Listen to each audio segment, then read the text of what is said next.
Hey, what's up, YouTube? This is Kevin Anthony, and I'm here again with the beautiful Stephanie Ganowski, and we are going to be talking about how to have a difficult conversation about sex. But before we do that, make sure that you like, share, and subscribe.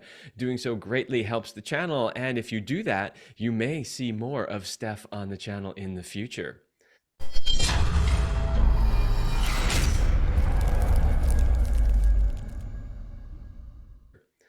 All right, here we go. First thing on the list is a positive history. What does that even mean? When it comes to having difficult sex conversations, you want to what makes it easy to handle difficult sex conversations, because they will come, they're inevitable.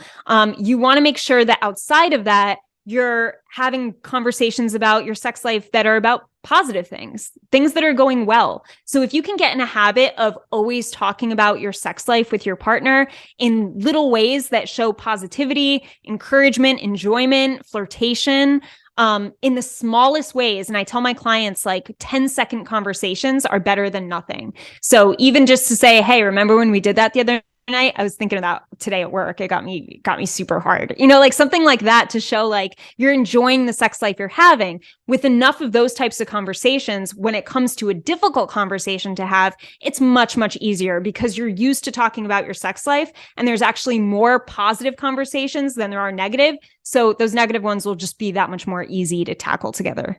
I completely agree. My wife and I, we used to talk about sex. Well, not only do we work in that industry, but even outside of that in our personal lives all the time. In fact, a lot of people don't know the title for our podcast, the Love Lab podcast, actually came up because we would have sex, and then either during sometimes or almost always afterwards, we'd be like talking about, well, how could we teach that to somebody else? And how did this go? And what did you think about that new thing that I tried? Right. And we were laying there one day and I was like, you know, this is our love lab right here. Our bedroom is our love lab. And that's where the name came Mm. from. So you got to Oh, I have love those that. conversations.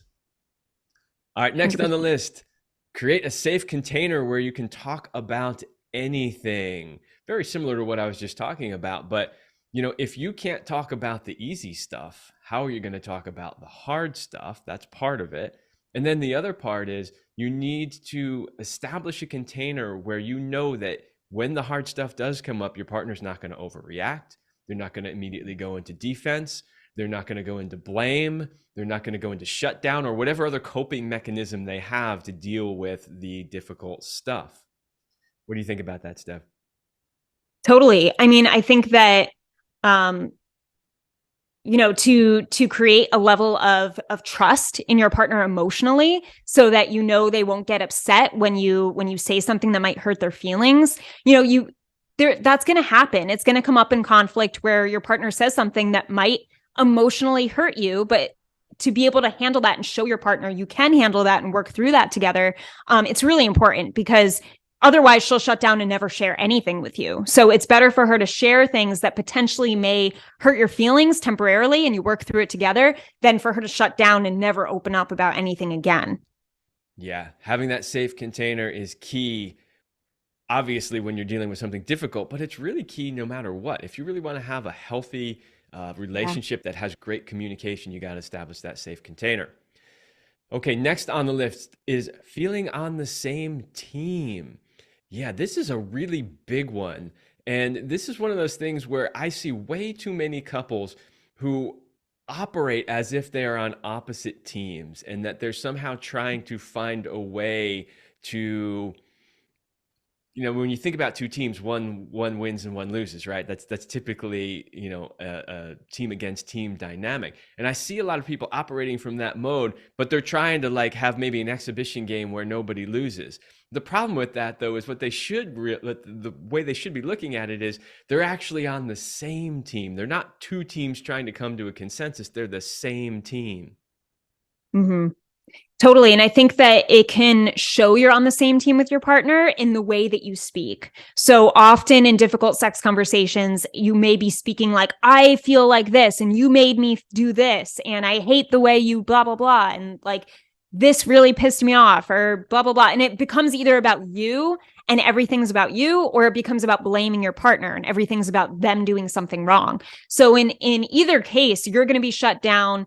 They're going to be shut, like she's going to be shut down, and you're not actually listening to each other at that point, and you're not showing you're on the same team. So for you to blatantly use words like, "Hey, we're on the same team, babe. Like I want to work on this with you. I love you. Let's do this together. What can we do to help in this situation? Here's my perspective. What's yours? How can we meet in the middle?" To use that type of wording and phrasing makes it very obvious that you're in this together, you want to work together, and that there's no winning or losing. It's just, do we win together? How can we win together? Yes, yes, and yes. All right, next tip on how to have a difficult conversation about sex is ask for each other's perspective. And I wrote kind of in parentheses there, be curious. Be curious about the other person's perspective, their feelings, their experience. Yeah.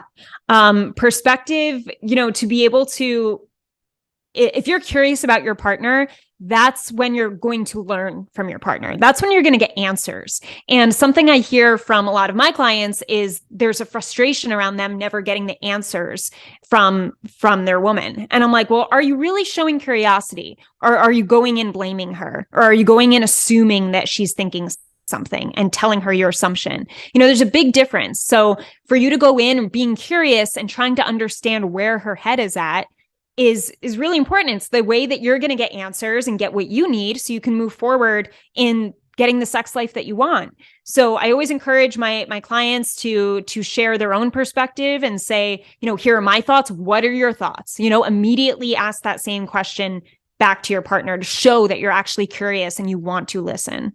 Yes, and I'm going to add one thing to that, which is when you ask those questions, listen to understand, not to respond.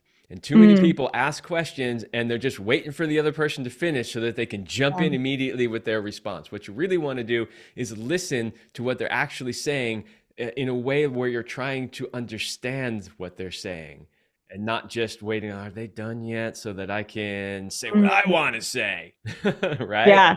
Yeah, totally. All right, last one on the list for how to have a difficult conversation about sex is meet in the middle and end with action steps. So you do not want to walk away from the conversation feeling like you went nowhere and nothing is resolved and you're potentially worse off than when you started. You want to leave feeling that you've at least made some progress in the right direction, right? Yeah, totally. And this is what happens with most difficult sex conversations is couples will end it with like, well, we really got to work on this. Yeah, we do. Okay, let's go do this. And then nothing happens, right? Nothing happens because what actually changed from that conversation? What was acknowledged? Like, what steps are you going to do moving forward, like that are different? Like that needs to be said and understood between both partners. So for you to say, okay, we should work on this. Yeah, you're right, honey. I love you. Even if it ends like that, it's still showing a non-productive conversation because there are no specific changes that you've agreed upon. So always make sure that you both agree on an action step and make sure that you're both happy with that action step and it feels like something that you are each willing to do. Yes, completely agree. All right, so if you have had a difficult conversation in the past and you failed at it, now you have a framework that you can use. And even if you haven't, maybe this will help make future ones a little bit easier. At least you have a framework that you can follow now.